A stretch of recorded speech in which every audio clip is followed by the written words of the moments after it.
Howdy, yep, it's the great and glorious Nick Dutch yet again. Just doing a very quick video. Today's video is called Do Any Religions Actually Exist? And I guess the reason I'm doing this particular video is because I'm coming to the belief that maybe, just maybe, religions don't exist. The reason I'm suggesting this is in response to naturally a few more YouTube videos that I've seen and trying to correlate what I've seen on the YouTube videos with my experiences of humankind. The particular video in question was essentially asking whether one should attack Wicca at all and stuff like that. And there was quite an in-depth analysis of the Wiccan Rede, the idea of the Law of Three, and other various concepts that you find inherent within Wicca, especially the idea of harm none. I have actually spent a fair bit of my youth in the company of pagans and in the company of people who called themselves magicians. They weren't, they just decided to just call themselves magicians because it gave them a bit of a buzz at the time, okay.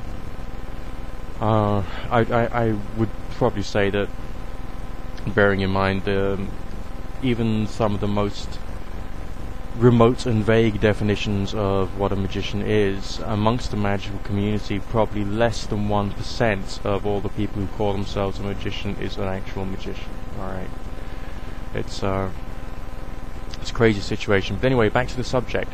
When I was thinking about this moral law of Wicca, namely that, you can go through your life harming none, I thought more closely about all the things that the various Wiccans had said to me, the various things that Wiccans had done to me, the fact that a lot of it was deliberate, designed to rattle me, fill me full of fear, turn me into a political puppet for their own conceptualization of what was really important. Obviously Wicca, way back in the early 90s was, and late 80s and early 90s was still, in its own eyes, a very young religion. And as such was, the people were using basically cult techniques to try and turn me into someone who could then promote their religion and their ideology, thus going completely against the morality of harm none. I also thought back to my experiences with Christianity. I've been in my youth, when trying to get out of the head fuck of those various Wiccan covens, I got involved with evangelical Christianity for a while. I'm not proud of it, I just did it, okay. I don't do that anymore. And I also realized that there was plenty of things that were said and done by people who said I am a Christian, which goes against Christian teachings. So, are these people actually followers of a religion? I'm arguing no.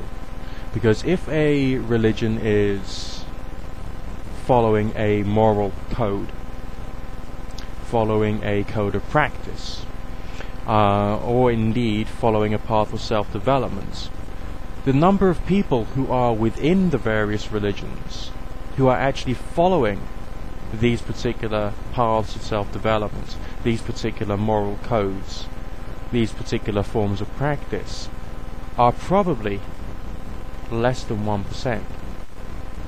And all the rest of them are people who have joined a community with an apparent sense of cohesiveness, with a culture based upon symbology, words, ideas, but no actual proper reverent worship, no actual proper adherence to the morality of the faith, and in many cases no actual faith. So are these people actually religious? The short answer there is no. So what else can we say about the titles that people ascribe themselves with, be it pagan or Christian or Islamic or whatever? Well, these are just titles. They are, in the very same manner to the morality of a religion, a bit like a policy statements of a politician. Alright? A politician goes for election, they say, I'm standing for this, I'm standing for that, I'm standing for this. How many of those things do they actually fulfill during their 4 or 5 years in power? Sod all, basically. because what a politician does is try to survive. They've got to follow ideas that were given to them by someone else. They've got to fulfill popular opinion to a certain degree. They've got to think about the views of all the people all the companies who paid them thousands of pounds or dollars, and so on and so forth. So politicians follow a very thin line. But people who are religious tend to just be very woolly about who they are or what they are about, and don't understand all that much. There is the idea in one of the books in the New Testament of cleaning out the bowl from the inside and dealing with the things which are inside your mind, inside your soul, rather than just what's on the outside.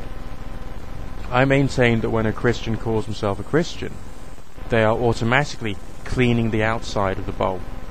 When they call themselves a born-again Christian, they used to be a very, very dirty bowl on the outside, and they've now given themselves a quick rinse down. But on the inside, they're still full of shit.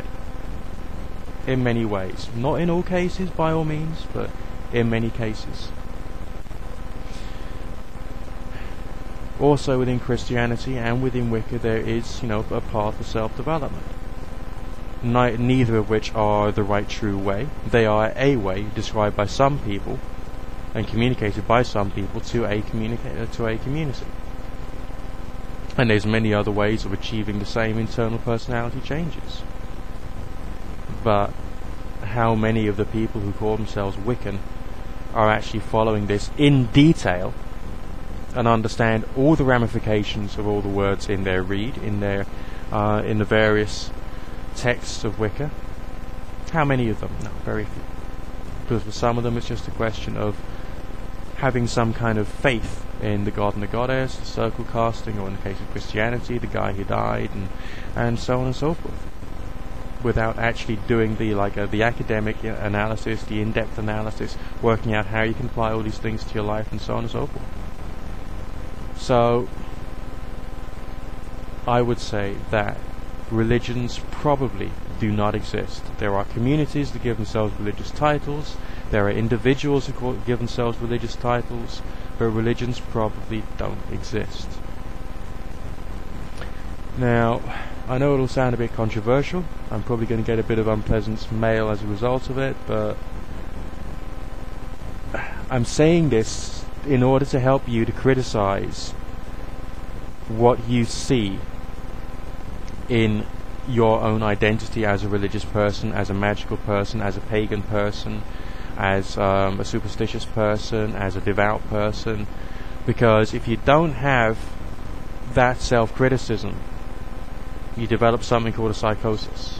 Alright? You need to have guilt, you need to have self-doubt, you need to have self-criticism in order to be able to integrate it into society, and also to realize that a lot of your beliefs about yourself might actually be flawed, and that's also important too. I may go into that in greater detail in another video, but for the moment, you really just got to think more closely about what you are and what you're about. Good fortune and God bless to you, and we'll speak again soon.